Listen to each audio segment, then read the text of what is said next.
তো দেখো বন্ধুরা, আজকে একটা নতুন রেসিপি নিয়ে আইলাম। নতুন রেসিপি হইল কিতা, তোমরা দেখো পুরা ভিডিওটা দেখলে তারপরে গিয়া আমার নতুন রেসিপিটা কি বুঝতে পারবাই, বুঝছো বন্ধুরা। তো দেখো, আমি আবার একটু কঞ্জুস মানুষ, বুঝছো। আমি সবটা ফালাই না, আমি তো এখন হইলো আমরা স্বাধীন দেশ, একদম ফাতা লতা বাকল চাকল সবটা খাইলাই, সবটা রান্ধিয়া সবটা খাইলাই। তো দেখো এইখানে আমার রান্না মোটামুটি কমপ্লিট হয়ে গেছে গিয়া। আর আমার যেন গত দিনের যেন খাসফলার বাকল রয়েছিল, ওই দেখো বাকলের রেসিপি।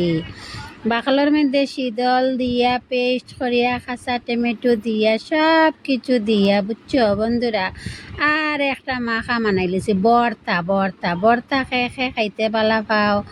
আমারে একটু কইও চাইন খেও খাসখলা বাকলের বর্তা খেও খাইনি।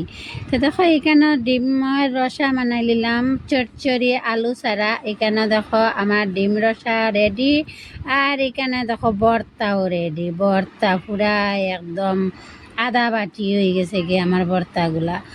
আর খেয়ে খেয়ে খাইতে পারলা খাও, টাটা।